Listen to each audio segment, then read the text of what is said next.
रहमतुल्लाहि व बरकातुहू। नहमदुहु व नुसल्ली अला रसूलिहिल करीम। अम्मा बाद। अऊज़ु बिल्लाहि मिनश शैतानिर रजीम। बिस्मिल्लाहिर रहमानिर रहीम। अला इन्ना औलिया अल्लाहि ला खौफुन अलैहिम वला हुम यहज़नून। सदक़ल्लाहुल मौलाना अज़ीम व सदक़ रसूलुहुन नबियुल अमीनुल मतीनुल करीम। व नहनु अला ज़ालिका लमिनश शाहिदीन वश्शाकिरीन वल्हम्दुलिल्लाहि रब्बिल आलमीन। मंचे उपस्थित श्रद्धेय सभापति महाशय माननीय उलमाए केराम, আমার শিক্ষক মণ্ডলী, গ্রামের মনোর সর্দার শ্রী মহাশয়কে আমি আমার আন্তরিক বুক ভরা ভালোবাসা সালাম। আসসালামু আলাইকুম ওয়া রাহমাতুল্লাহি ওয়া বারাকাতুহু। सर्वप्रथम से महान रब्बुल आलमीन जिन्हें कुल शब्दर द्वारा 18,000 मखलूकात के सृष्टि करियाছেন তিনার প্রশংসা গুণগান ভজন से महान रब्बुल आलमीन বলে লিখে শেষ করতে পারা যাবে না এবং যায়নি। তাই আজকে আমরা একটি কোরআন শরীফের একটি আয়াত দিয়ে, একটি টুকরো দিয়ে, একটি অংশ দিয়ে আমরা সকলে মিলে কণ্ঠে মিলে গলাগলি মিলিয়ে সুর মিলিয়ে জোরে সোরে বলুন আলহামদুলিল্লাহি রাব্বিল আলামিন। তারপরে আমার নবী, আপনাদের নবী তথা সারা বিশ্বের নবীর উপরে মহব্বতের সহিত দিলখানা করে, অন্তরখানাকে পরিষ্কার করে, কল্পখানাকে সাফ করে, নবীকে হাজির নাজির জেনে নবীকে সামনে রেখে, নবীকে দিলে গেছে, নবীর প্রতি নবীর ভক্তি হইয়ে আমরা দুরূদ শরীফ পাঠ করি। আল্লাহুম্মা সাল্লি আলা সাইয়্যিদিনা মাওলানা মুহাম্মদ ওয়া আলা আলি সাইয়্যিদিনা মাওলানা মুহাম্মদ বারিক ওয়াসাল্লিম সালাতান ওয়া সালামান আলাইকা ইয়া রাসূলুল্লাহ সালাতান ওয়া সালামান আলাইকা ইয়া হাবিবাল্লাহ सलातु व सलामुन अलैका सिराजुम मुनीरा सल्लल्लाहु ताला अलैहि वसल्लम। बिरादरान मिल्लात इस्लामिया, আপনাদের সম্মুখে আমি অল্প টাইমে দাঁড় হয়েছে, বাইরে থেকে বক্তা এসে উপস্থিত হয়েছে এবং হুজুর জুমা মসজিদে সৈয়দ আলী মুফতি সাহেব উনিও আসতেছেন। এখন কিনা আসার পূর্বে ইনশাআল্লাহ আপনাদেরকে কিছুক্ষণ এই গাউসে পাক রাদিয়াল্লাহু তাআলা আনহুর উরুস মুবারক চলতেছে, তিনারি সম্পর্কে, তিনারি জীবনী এবং তিনারি জিন্দা কারামাতি আপনাদের সামনে बयान करब। बिरादरान मिल्लात इस्लामिया, कुरान पाकेर मধ্যে একটা আয়াত আল্লাহ পাক আল্লাহ তাআলা বলেছে, আলা ইন্না আউলিয়া আল্লাহি লা খাউফুন আলাইহিম ওয়ালা হুম ইয়াহজানুন। আলা হুশিয়ার হয়ে যাও, ইন্না নিশ্চয় আউলিয়া আল্লাহি, जिनारा अल्लाह वाला होते पेरेছেন, আল্লাহি লা খাউফুন, তাদের কোনো ভয়ের সন্ধান নাই, লা খাউফুন আলাইহিম ওয়ালা হুম ইয়াহজানুন। এখানে না কবরে, না হাসরে, না মিজানে, না পুলসিরাতে, না হাউজে কাউসারে কোনো জায়গায় তাদের ভয়ের সন্ধান থাকে না। জোরে বলে সুবহানাল্লাহ। বিরাদরান মিল্লাত ইসলামিয়া, আমার গৌসে পাক রাদিয়াল্লাহু তাআলা আনহু আপনারা শুনেছিলেন যে কেমন ঈমানদার ছিলেন, তার জন্যই তো কোরআনে বলেছেন যে ইয়া আইয়ুহাল্লাযীনা আমানু আল্লাহুল্লাহা ওয়া কুনু মা'আস সাদিকিন। হে ঈমান वाले, अल्लाह से डरो और सच्चाई के साथ हो जाओ।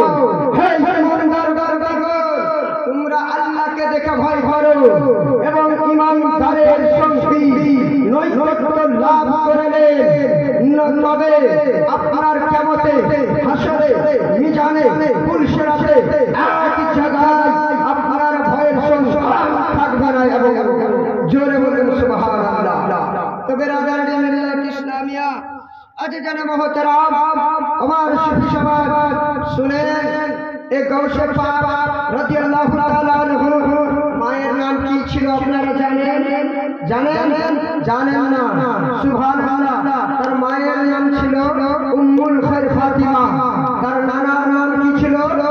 আব্দুল্লাহ বিন শামী আর তার পিতার নাম কি ছিল আবু সালেহ মুসা জামজি রাহমাতুল্লাহ আলাইহি জোরে বলেন সুবহানাল্লাহ এই গৌসে পাক রাদিয়াল্লাহু তাআলা আনহু ঈমানদার ছিলেন সত্যবাদী ছিলেন সুবহানাল্লাহ তার জন্য তার কারামতি খাটতে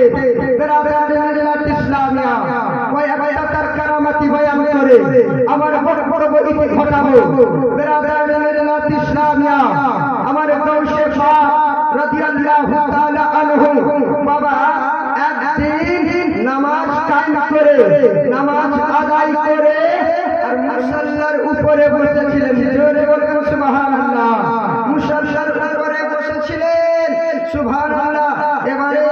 তিনার মুরিদ তিনার নামাজীগণ মুসাল্লিগণ গ্রামের এলাকার লোক বেরাদার সেই মাসটা কোন মাস ছিলেন জানেন রমজান মাসের সময় ছিল সুবহানাল্লাহ দেখতে পাবেন আপনারা গৌসে আজমের কারামতি জিন্দাত কারামতি গৌসে সান্দানি কুতুবে রাব্বানি আব্দুল কাদের জিলানী রাদিয়াল্লাহু তাআলা আনহু বাবা নামাজ পড়ে জিকির আজকার করে ইতিমধ্যে তিনার মুরিদগণ তিনার আপনার খাদিমগণ বেরাদার গ্রামের বেরাদার মানুষগুলো এসে বাবা নিমন্ত্রণ দিতেছেন বলে হুজুর আপনি আমার বাড়িতে আসলে ইফতারি করবেন জোরে বলবেন না জোরে বলে বেরাদার এই যুবক ভাইরা এদিকে আসেন একটু বসেন স্টেজটাকে আপনি চমকান এদিকে আসেন ইনশাআল্লাহ আজ ভালো হবে আসেন আপনারা বাইরে থেকে বক্তা নিয়ে এসেছেন আপনারা এই কথাগুলো শুনতে পাবেন বেরাদার মিল্লাত ইসলামিয়া তো গৌসে পাক রাদিয়াল্লাহু তাআলা আনহু বাবা বসে আছেন মুসল্লিগণ বাবা যেন নিমন্ত্রণ করতেছেন মুরিদগণ নিমন্ত্রণ করতেছেন বলে আপনার নিমন্ত্রণ থাকলো আজকে আমার বাড়িতে ইফতারি করতে হবে জোরে বলেন সুবহানাল্লাহ আমার গৌসে পাক রাদিয়াল্লাহু তাআলা আনহু বলেন আলহামদুলিল্লাহি রাব্বিল আলামিন আমি কবুল করে নিলাম বেরাদার কিতাবের মধ্যে পাওয়া যায় যে এই মতো করে 72 জন আমার গৌসে সানসানি কুতুবে রাব্বানি আব্দুল কাদের জিলানী রাদিয়াল্লাহু তাআলা আনহুকে নিমন্ত্রণ দিয়েছিলেন জোরে জোরে বেরাদার মিল্লাত ইসলামিয়া তো বেরাদার ইফতারির বাকি মাত্র আর 2 থেকে 3 মিনিট আছে সবাই যেন ইফতারি নিয়ে বসে আছে আমার গৌসে পাক পাবে আসবে আমার গৌসে পাকের জন্য তো আমি লালিত হয়ে আছি বেরাদার সবাই যেন বাড়িতে নিয়ে বসে আছে বেরাদার আমার গৌসে পাক রাদিয়াল্লাহু তাআলা আনহু বাবা 2 মিনিটের মধ্যে বেরাদার 72 জনের বাড়িতে আমার গৌসে আজম ইয়াগি সময়ে ইফতারি করেছিলেন জোরে বলা যাবে না বেরাদার এই শাসকের লোক তোমরা বসে যাও আপনারা হয়তো ভাববেন যে স্ট্যান্ডার মৌলবি কি জানে আসেন না গৌসে আজমের জীবনী আপনারা 5 দিন শুনলে 5 দিন শোনাবো 3 দিন শুনলে 3 দিন শোনাবো গৌসে আজম কারামতি জিন্দা কারামত জোরে বলবে তো বেরাদার মিল্লাত ইসলামিয়া আজকে জানে মহতারাম আমার সুফি সমাজ একই টাইমে পৌঁছে গেলেন ভাই তো বেরাদার একই টাইমে পৌঁছাইলেন তো এবারে কথাটা তো উঠবে না আচ্ছা কি ব্যাপার গৌসে আজম জাতির সময়ে 72 জন এবং 77 জনের বাড়িতে ইফতারি করে করতে পারে জোরে বলে এবারে মুরিদগণ বলতে লাগলো মুসল্লিগণ বলতে লাগলো গ্রামের নেতাগুলো বলতে লাগলো যে এটা তো কোনোদিন হইতে পারে না এবারে বলে না আমার বাড়িতে গৌসে আজম ইফতারি করেছিলেন সাইডে বসবি গৌসে আজম ইফতারি করেছিলেন আর এক ভাই বলে না আমার বাড়িতে ইফতারি করেছিলেন